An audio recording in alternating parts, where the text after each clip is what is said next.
Hi students, how are you? I hope you are good and you are doing well. I am your reasoning ma'am Usha Yadav. I welcome you all on my YouTube channel Usha Classes. So please like and subscribe it and do not forget to share it, okay? And press the bell icon also so that you will get the latest notification, right students? So today we will continue our Silox topic. It is very important topic as I already told you. We have completed how many parts? 3 parts we have completed till now, and this is the 4th part of the Silox. Today we will discuss the either or case. बहुत ही important case है. बहुत सारे students इसमें confused रहते हैं कि either or कैसे होता है, कैसे होता है, कैसे होता है, कैसे होता है. आज हम इसको easy बनाने वाले हैं आप सभी के लिए, तो please ध्यान रखना, ठीक है? So let's start it. Let's start it. जैसा कि मैंने ये सब आपको लिख रखा है ताकि टाइम कम लगे, ठीक है? कंडीशन सिलॉक्स में हमारे पास इधर और केस बहुत ही इंपॉर्टेंट है. इसके बेस पे क्वेश्चन आते हैं. अगर आपका कॉन्सेप्ट क्लियर नहीं है तो आप डेफिनेटली क्वेश्चन को रॉन्ग करके आएंगे. ये जो मैंने आपको बता रही हूँ यहाँ पे, ये बताऊंगी, ये पूरा निचोड़ है आपका किसका? इधर और केस का. ओके, इधर और केस में मीन्स या तो ये होगा या फिर ये होगा. इधर मीन्स या तो ये या फिर ये. मीन्स दोनों एक साथ पॉसिबल नहीं हो सकते हैं. जहां पे दोनों एक साथ पॉसिबल होंगे तो वहां पे इधर और केस लगेगा ही नहीं, है ना? वहां तो बोथ 1 and 2 लग जाएगा, है ना? हमारे पास इधर और का मीनिंग ये होता है या तो फिर ये होगा या फिर ये होगा. इसका मीनिंग हिंदी में ये होता है. जब हम क्वेश्चंस लगाएंगे इसको और बेहतर तरीके से समझेंगे. पहले हम इसका कॉन्सेप्ट करेंगे. इधर और केस के लिए पहले हमारे पास 3 कंडीशन होती है. How many condition we have for either or case? There are mainly 3 conditions for either or case. First one is both conclusions. Suppose आपके पास कंक्लूजन दे रखे 2, ठीक है? तो वो दोनों कंक्लूजन अपने आप में रॉन्ग होने चाहिए. इंडिविजुअली रॉन्ग मीन्स खुद से अपने आप, ऐसा नहीं कि दोनों एक साथ रॉन्ग हो, नहीं. वो अलग स्टेटमेंट होगी. जैसे यहाँ पे एक स्टेटमेंट ये है, एक स्टेटमेंट ये है. तो यहाँ पे कुछ लिखा, ये अपने आप में रॉन्ग होगा, ये अपने आप में रॉन्ग होगा, इंडिविजुअली रॉन्ग हो, ठीक है? पहली कंडीशन ये बोलती है. दूसरी कंडीशन बोलती है कि जो एलिमेंट्स है ना, जो भी एलिमेंट्स कैन बी एनीथिंग, लेकिन जो हमारे पास एलिमेंट्स होंगे किसके अंदर? कंक्लूजन्स के अंदर, वो क्या होने चाहिए? शुड बी सेम होने चाहिए. क्या होने चाहिए? Elements should be same. Individually wrong होने चाहिए conclusions. Elements in the conclusion should be same. And एक कंक्लूजन क्या होगा? पॉजिटिव, एक कंक्लूजन क्या होगा? नेगेटिव. ये फॉर्म पे पेयर होना चाहिए. एक कंक्लूजन क्या होना चाहिए? पॉजिटिव होना चाहिए, और एक कंक्लूजन क्या होना चाहिए? हमारा नेगेटिव होना चाहिए, ठीक है? तो ये तीनों कंडीशन जैसे ही हमें दिख जाएंगे, हमारे दिमाग में सेम टाइम स्ट्राइक करना चाहिए कि ये तो ईदर और केस बन रहा है, ये तो ईदर और केस बन रहा है. First condition is the conclusions are individually wrong. Second condition is elements should be same. And what is the third condition? And the last condition is the one conclusion is positive and the other conclusion is the negative. We have the pair of positive and negative conclusions. Okay. अगर मेरे पास if 3 conditions are given in a conclusion, ठीक है, तीनों conditions दे रखी हैं, then we will use either or case. either or case बनाएंगे, ठीक है? अब इधर और केस बनाने के लिए हमारे पास क्या होते हैं? कॉम्प्लीमेंट्री पेयर्स होते हैं, जिनके साथ में पेयर बनते हैं. कॉम्प्लीमेंट्री जिनके साथ में पेयर बनते हैं, जिनके पेयर हम बनाते हैं. सम का नो के साथ पेयर बनता है. सम का किसके साथ पेयर बनता है? हमेशा एंड हमेशा किसके साथ बनेगा? सम का नो के साथ पेयर बनेगा, और किसी के साथ पेयर नहीं बनेगा. एक कंक्लूजन में आपको सम दिख जाए और दूसरे कंक्लूजन में नो दिख जाए, और ये तीनों कंडीशन सेटिस्फाई हो जाए, तो डेफिनेटली वहां पे क्या लगेगा? हमारे पास ईदर और केस लगेगा. दूसरा हमारे पास पेयर बनता है ऑल एंड सम नॉट का. किसका? ऑल का हमेशा जो पेयर बनेगा किसके साथ बनेगा? सम नॉट के साथ बनेगा. किसके साथ? काफी जगह पता है, यूट्यूब पे भी बहुत जगह ऐसे रॉन्ग बताया जाता है कि हमारे पास पेयर बना देते हैं. किसका? सम का सम नोट के साथ पेयर बना देते हैं, ऑल का नो के साथ पेयर बना देते हैं. नहीं, ये सब रॉन्ग है. बहुत जगह आपको मिलेगा ऐसे, लेकिन हमेशा हमेशा इधर और में सिर्फ 2 ही कॉम्प्लीमेंट्री पेयर बनते हैं, बाकी नहीं बनते हैं. एक तो बनता है सम का नो के साथ बनता है, दूसरा हमारे ऑल का सब नोट के साथ बनता है। ठीक है, ये तो हो गए हमारे कॉम्प्लीमेंट्री पेयर्स, ये हो गए हमारी कंडीशंस।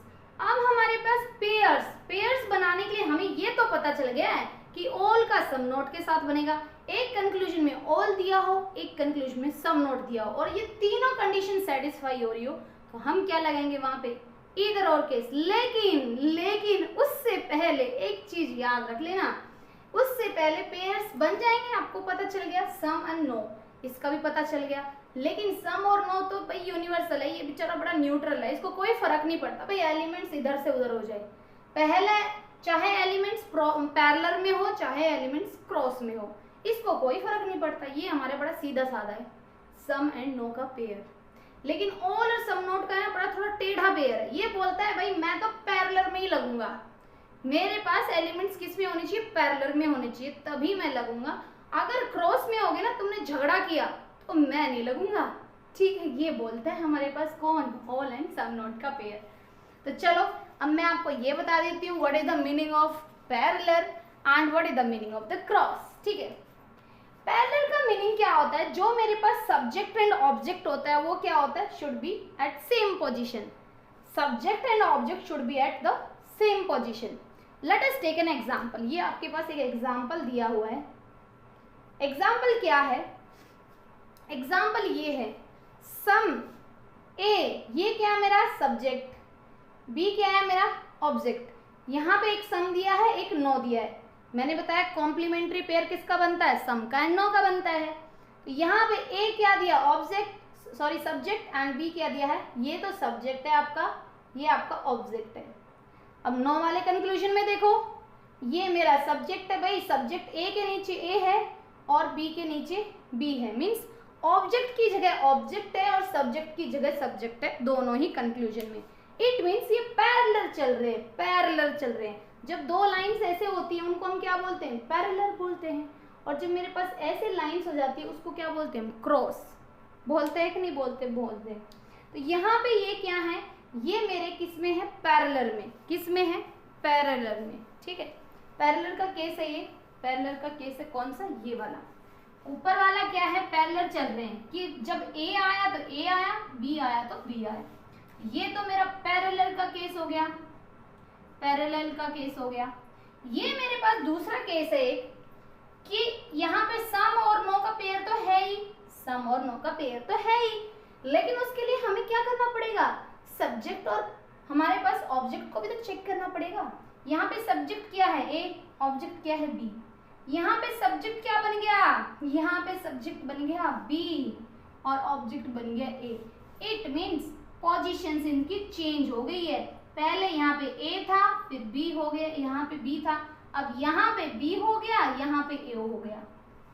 चाहे वो सम वाले में हो या नो वाले में हो, हमारे पास जब क्रॉस में आ जाते हैं तब हमारे पास ये वाला केस ऐसे बनता है। पैरेलल में मीन्स ए यहाँ है, बी यहाँ है, ए भी यहाँ होगा, बी भी यहाँ होगा, मीन्स ये क्या चलेंगे, एक लाइन में चलेंगे, पैरेलली चलेंगे। ठीक है,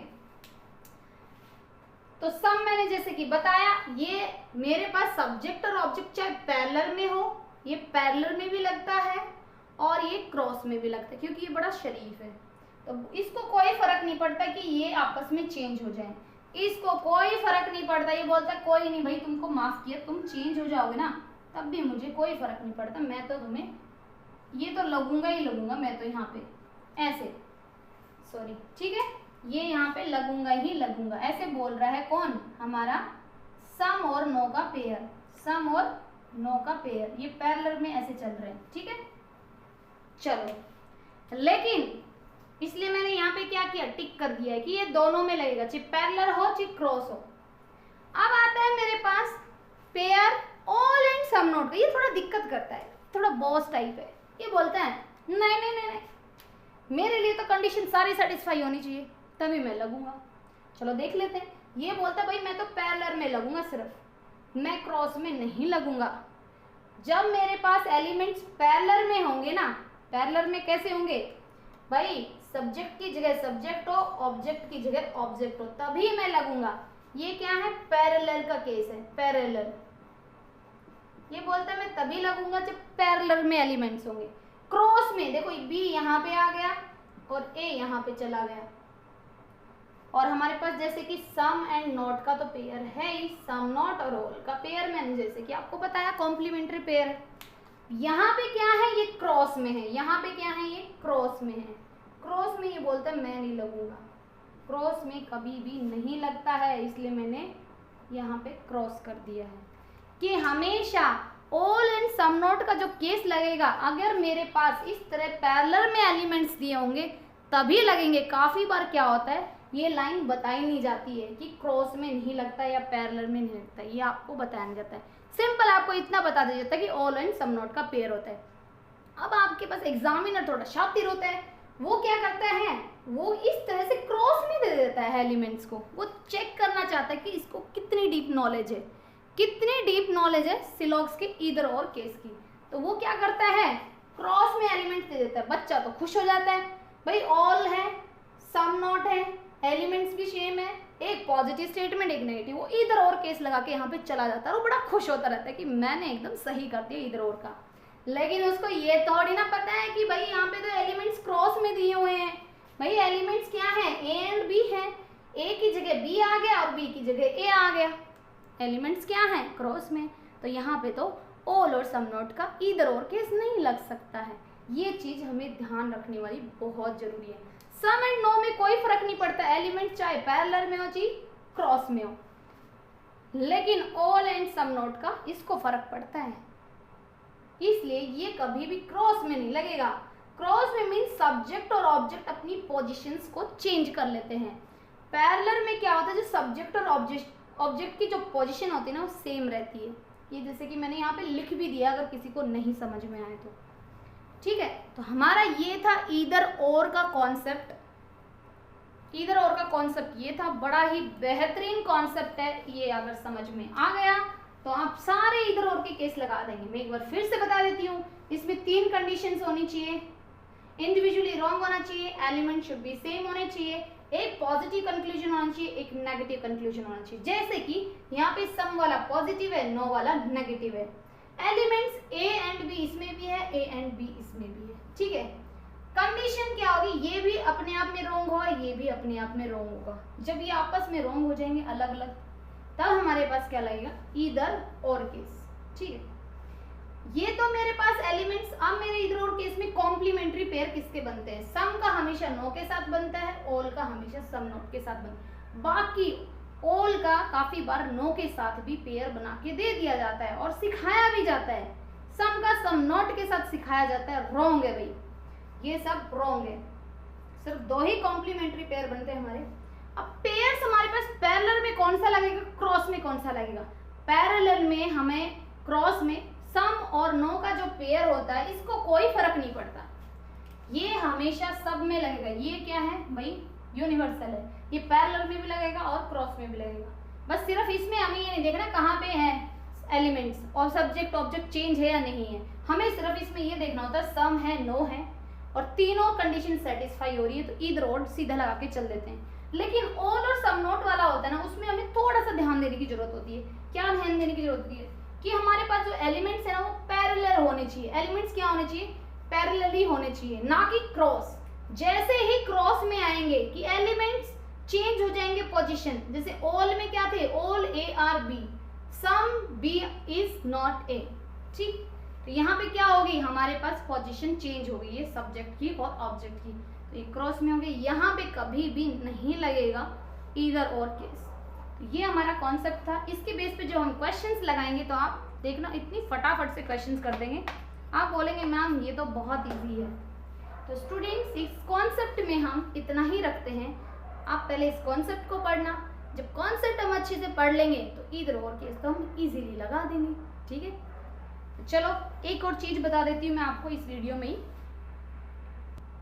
कई बार हमें इस तरह की स्टेटमेंट दे दी जाती है, किस तरह की, A is a B, A is a B. इसका मीनिंग क्या होता है, हमेशा ऑल ए आर बी, की सारे ए हैं जो सारे ए किसके अंदर हैं, बी के अंदर। हमेशा इस स्टेटमेंट में याद करना पड़ेगा, या तो आपको कहीं लिखा हो ऐसे ए इज ए बी, ए की जगह कोई और एलिमेंट हो सकता है, बस कार हो सकता है, कुछ भी हो सकता है, एप्पल बनाना कुछ भी हो सकता है एलिमेंट्स। ये तो मैंने just by default A and B लिया है, ठीक है।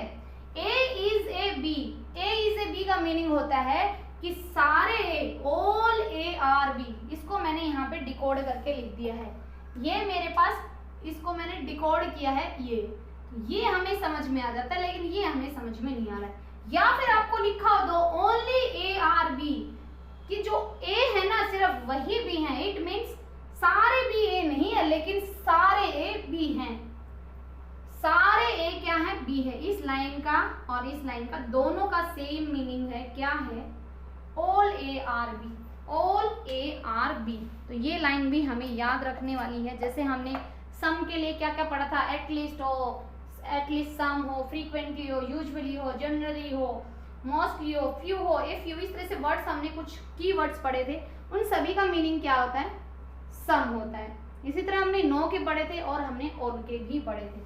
तो स्टूडेंट्स आज की वीडियो में इतना ही रखते हैं, आप इन्हीं सभी को एक बार रिवाइज कर लेना। नेक्स्ट वीडियो में देखना आप कैसे फटाफट से क्वेश्चंस लगाएंगे। तो स्टूडेंट मिलते हैं आपसे नेक्स्ट वीडियो में, और अगर मेरी वीडियो आपको इस कॉन्सेप्ट वाली पसंद आए तो प्लीज़ इसको लाइक कर देना, ओके, और शेयर भी कर देना। So students bye bye, take care, see you in the next video, bye.